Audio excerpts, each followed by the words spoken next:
My name is Lindsay and I am an assistant professor at the University of Victoria and also a research associate at the University of British Columbia. So in today's talk, I'm going to provide basically an overview of the site of Çatalhöyük, highlight some of the more mysterious features of the site, and also give a brief kind of summary of aspects of the different excavations that happened there, and why the site is kind of like a prototype for a theoretical perspective in archaeology called post-processualism. First, of course, I would like to acknowledge and respect the Lekwungen, Songhees, and Esquimalt peoples on whose territory the University of Victoria stands and from which I am doing this talk today, and the Lekwungen and Wasanich peoples whose historical relationships with the land continue to this day. So where is Çatalhöyük and what is it? It is a prehistoric tell or a mound site. It's located in the country that we know of as Turkey or Turkey today, and it's about an hour's drive away from the modern city of Konya. This is the home of the whirling dervishes. So you can see here's the site in the region, and here relation to Konya. Konya itself is about a 7-hour drive from Istanbul. So Çatalhöyük was one of the largest Middle Eastern settlements of its time, around 13.5 hectares, which is the equivalent of 25.5 football fields. So you can see an aerial view there on the left-hand photo. Here. And it has 21 meters of Neolithic deposits. The site consists of 2 different mounds. So again, you can see here is the main mound, and then we have a second mound on this side here. The Neolithic East Mound, which is this one here, dates from 7100 to 5950 BCE, and the other one over here is the West Mound. It's from the Chalcolithic period, and that one was established across the Çarşamba River, which is now like a dried up river. And that West Mound, the Chalcolithic one, dates from 6300 to 5600 years BCE. Today I'm also going to talk about the East Mound, so I'm talking about the Neolithic period at the site. This is where the large majority of the research has been conducted. Çatalhöyük is one of the few known sites to have been continuously occupied throughout the pre-pottery Neolithic through to the pottery Neolithic periods. And it's the only known mega site. So there are these sites in the Middle East that are called mega sites because they're at least 20 acres in size. Okay, so they're huge sites, but this is the only one that we have stratigraphy that goes all the way from pre-pottery Neolithic to pottery Neolithic. It's also considered a case study for proto-urbanism and understanding the relationship between agriculture and civilization.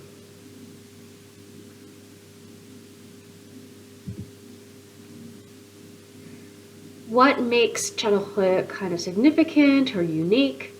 It had a very large, so large meaning a lot of people, population. So the high estimate throughout its occupation, that the highest point would have been as much as 8,000, but the population was also dense. Okay, so that's 2 different things. It's a lot of individuals, high number, high quantity, but also dense, meaning that it's a lot of people in a small area. So there's this kind of agglutinated settlement plan, which means they were very tightly packed with only centimeters between exterior walls of adjacent buildings. So the buildings did not share the same wall, so it wasn't like a duplex or something like that, but the walls were just very, very close together. And so that's what we mean by being highly packed and agglutinated. Okay, and the houses were made out of mud brick. The houses were fairly standardized because they were all rectangular in shape. So it's not like we have round circular houses. They were all made out of mud bricks. And to enter the house, you would enter through the rooftop because they didn't actually have windows and doors. So you can see here like an illustration. So they would enter down through the rooftop, and we know that because we have evidence of the scars from the ladders. And obviously there's no windows or doors cut into the walls of the houses. So this is something that is unique because of the continuous occupation of the site and having so many individuals. Some people would consider it a Neolithic town. And we have to remember that having so many individuals living so closely together would have meant that there would have been kind of new problems and new issues that would have arose that hunter and gatherers who were nomadic would not have encountered. Okay, because this is a different way of life. Okay, so this here is just showing you a 3D model of some of the houses. This is only some of the houses from one area of the site. Okay, it's only one area even of the East Mound, the Neolithic Mound, just to give you an idea of what the buildings look like. Okay, so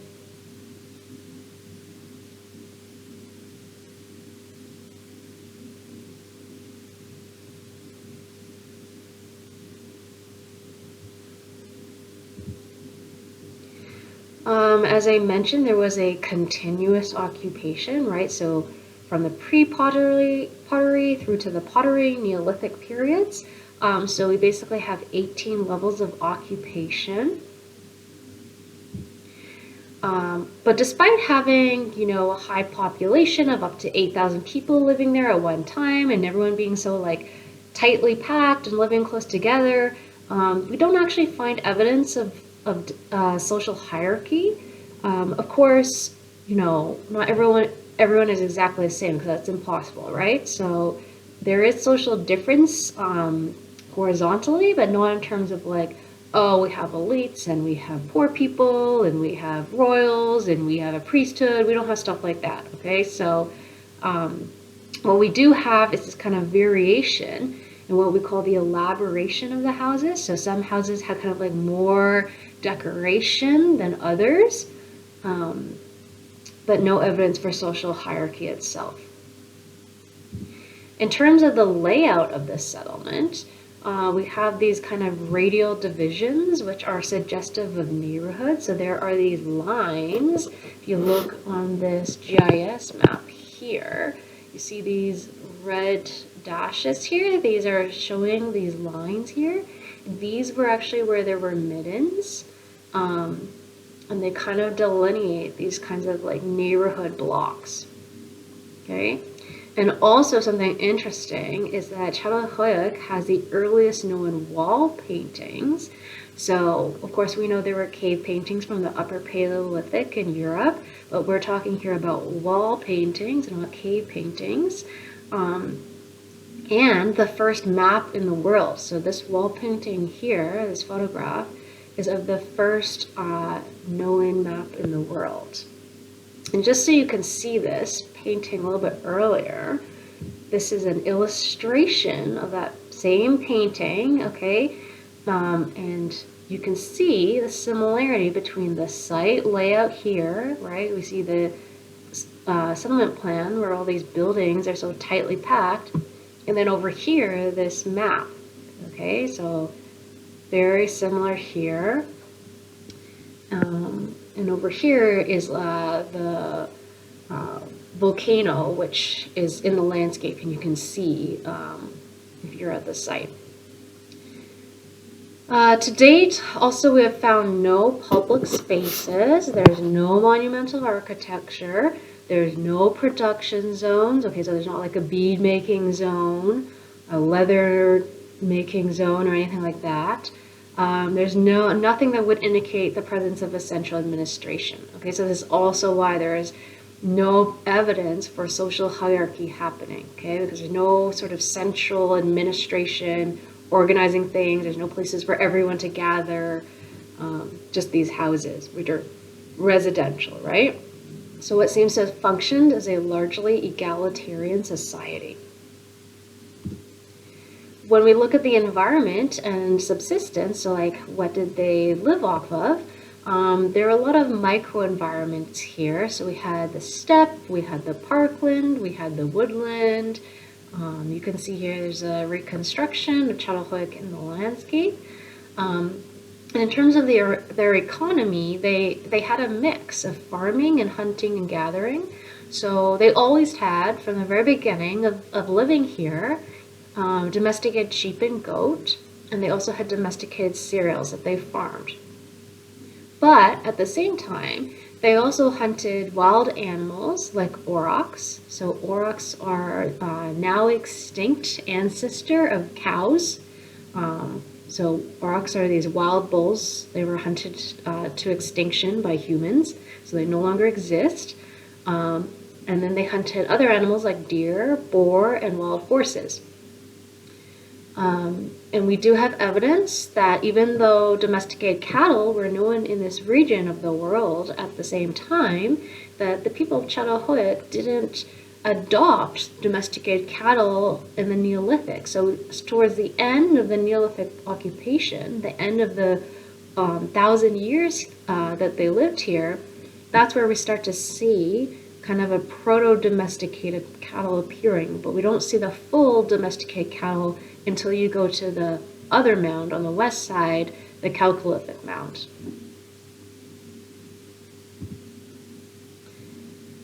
Religion. So the site was originally excavated by this guy here. He's British, named James Mellart, and he was excavating it in the early 60s.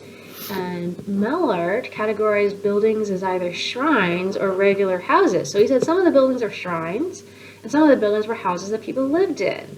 And he really liked these figurines that they found at the site, which were these so-called like Venus figurines. So those figurines with like really large butts and really large boobs, really large bellies. And he said that was part of a Neolithic mother goddess cult, and that this cult was all about fertility, and it would help resolve fears and symbolize, human sovereignty over nature. Basically, like humans being able to tame nature and control nature.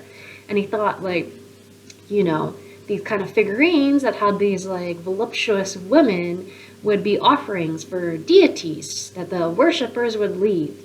And he also said that these bumps that you see as features in the houses, so there's an illustration on this slide here where we can see these like bumps protruding out of the house walls here.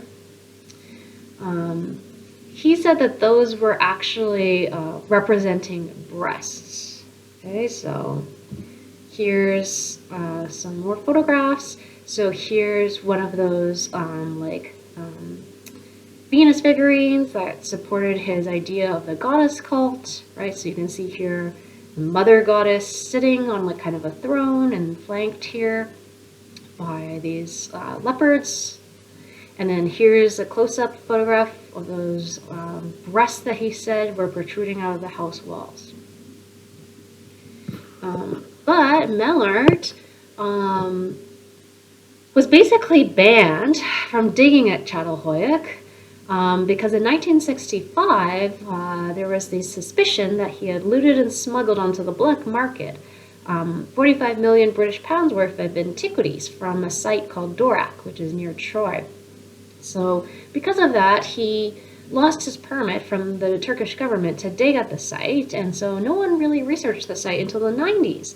And then in the 1990s, Ian Hodder, who is also British, he got some permission from the Turkish government to start an excavation at the site for 25 years. So this is the Çatalhöyük Research Project. So it was, as I mentioned, directed by Ian Hodder.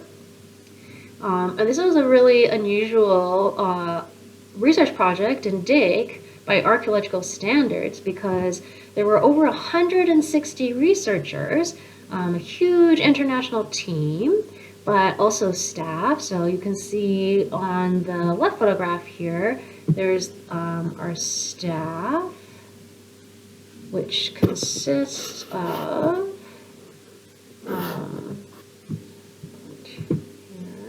our staff on the left with the photo is one of the guards, Mehmet, and Levon, who's was like the house director, compound director, like staff site kind of management, as well as our professional photographer, Jason.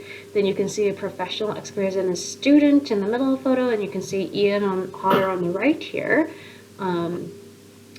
Excavation was a lot slower and it was a lot more rigorous than under James Miller, even though there were so many people on the team. Okay, so under the Çatalhöyük Research Project and Ian Hodder, 53 buildings were partially or completely excavated, which resulted in hundreds of thousands of records of data. Okay, but in comparison, when James Miller excavated it in the 60s, he excavated 144 buildings completely in only a time span of 4 years with 35 people. Okay, so like imagine the difference in the excavation technique between the two. And to date, less than 10% of the total site has been excavated, and this includes both the work done in the 60s as well as the work done by the Çatalhöyük Research Project more recently.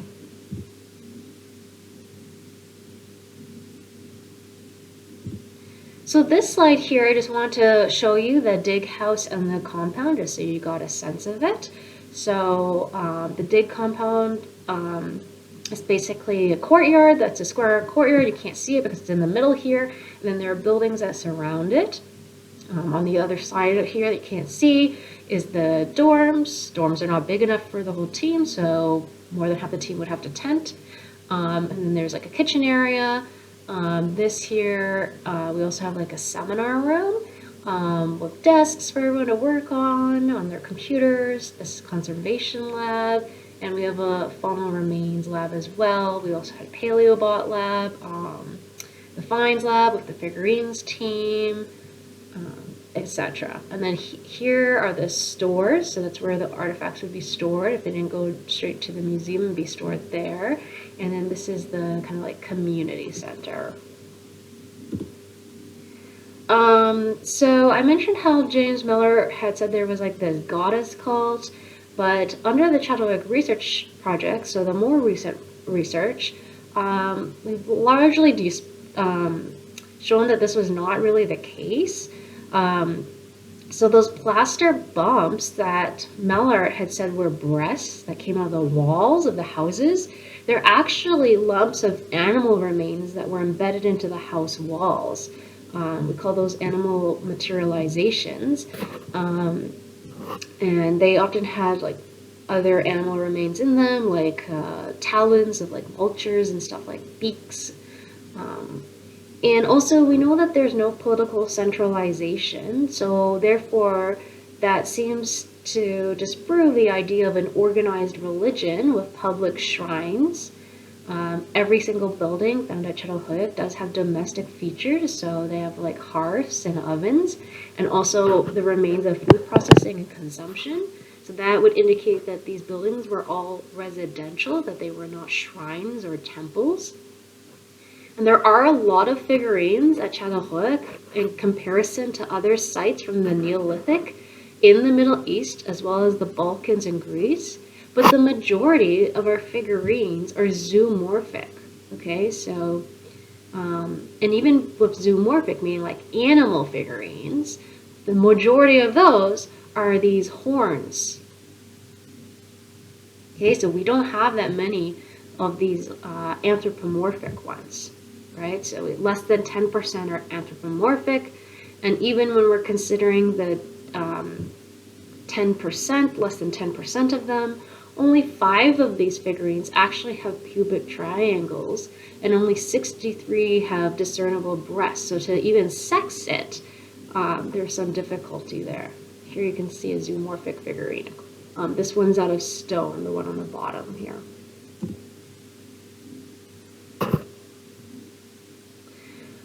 There are a lot of different kinds of evidence for various symbolic and ritual practices. So even though we don't believe there was actually organized religion at the site, I would say maybe Göbekli Tepe, which is an older site in southern Turkey, has more or better evidence for organized religion. At Çatalhöyük, we still have a lot of ritual, okay, and a lot of symbolic practices. So here you can see in the upper left there is an image, a photograph of excavation of a geometric painting. So there were these geometric paintings on the house walls, and these paintings were actually plastered and repainted over hundreds of layers. They just painted the same thing and then plastered it, and then painted the same thing, then plastered it for hundreds of times. Okay, so there were also these rituals regarding the circulation of plastered human skulls. This is a practice which has been seen at other sites in the Middle East, including Jericho. And then we have one burial where there's a female who's actually holding a male plastered skull. And this burial is found with a perforated leopard claw, which, because it's perforated, it's likely was a pendant, like on a necklace.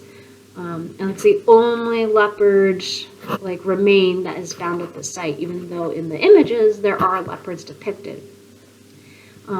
Additionally, we have these history houses, which are some of the houses where the body parts were actually circulated, and these houses themselves would experience multiple rebuilds over the same footprint. So they would just keep rebuilding the same house using the stubs of the old walls. Okay, so this is kind of like the geometric painting, where they just kept doing the same painting over and over. And perhaps because they keep doing this, the same thing, with this repetition, it could indicate a memorialization of the ancestors, especially when we consider the curation of and circulation of the human and the animal body parts. So a lot of it, when we're talking about ritual and symbolism at Çatalhöyük, is centered on animals, especially the wild and dangerous creatures, not as much like the domesticated animals, the sheep and the goat.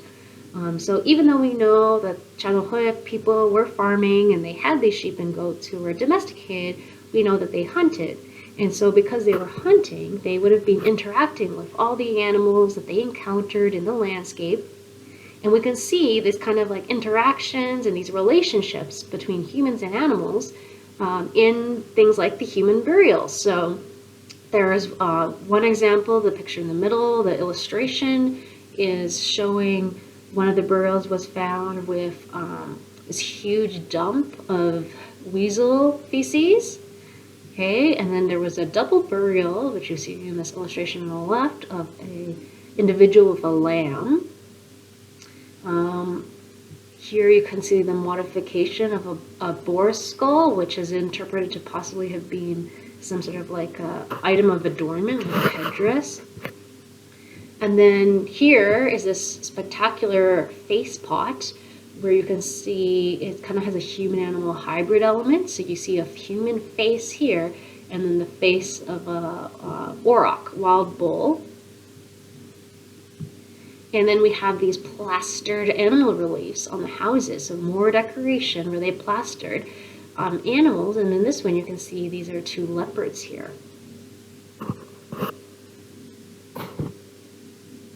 And in terms of wall paintings, this is one of the more interesting ones, which is these vultures. So here's the photograph of the actual wall painting, and here's the illustration just to help you see it a little bit better. You can see there's this vulture here, and then there's these like headless humans. And then when it comes to the houses, I mentioned elaboration. Here's one of those so-called breasts that Miller identified that actually had animal remains inside. But they also would have these installations where they would plaster like into the benches, the horns or the bucrania, I mean the whole skull of the auroch. Okay, and this obviously is not a functional element to the house because their houses are very small, It was very dark in there because they didn't have any windows or doors. And so this is, especially there's some other ones where the horns are pointing up. You can't sit on it, right? That's kind of like a hazard. So this is why these are ritualistic, symbolic. And there are some feasting deposits that have been found throughout the Neolithic mound and throughout the occupation of the site. And those feasting deposits are dominated by the auroch remains, right? So again, that ancestor of the cow, which were wild bulls. Okay, and then lastly, I want to mention that Çatalhöyük is kind of like the site where post-processual archaeology, if you do archaeological theory, you're going to hear about this, kind of was born, and it was kind of where it was like prototyped. Okay, so this was an archaeological theory pioneered by Ian Hodder in the 1980s. And what makes processual archaeology is this idea of being reflexive. So reflecting on your position, your role as the archaeologist, having community engagement, which we see a lot of now today, public accessibility, so not just being like gatekeepers, but also understanding the role that there are other people who have stakes in archaeology and research and cultural heritage. In multivocality, meaning there are multiple perspectives, and multiple perspectives could be valid. So archaeology is not just an objective practice, right? So that's what post-processualism is trying to recognize, that we cannot completely remove our bias when we're doing archaeology and when we're doing our research, but that we all bring our own assumptions into the mix. And so one of the ways they kind of did this at Çatalhöyük was through these diary entries, which were in videos, or they were written entries, especially at the beginning. Could also be like a daily sketch, which is just like a quick sketch that especially the excavators would make. And this was kind of like a public recording, so it was available to anyone to view, of the thought processes of individual team members. And it also ensured that interpretation of the evidence was not only done by the people who were the supervisors at the site. Okay, so it's kind of like a more democratic approach.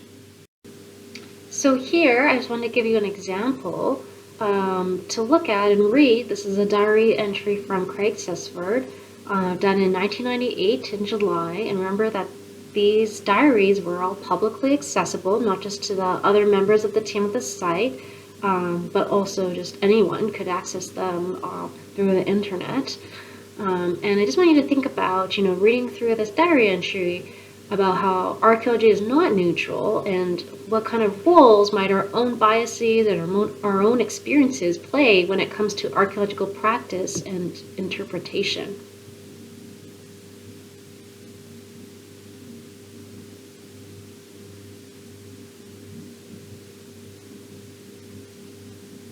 Okay, so I'm going to leave it on that.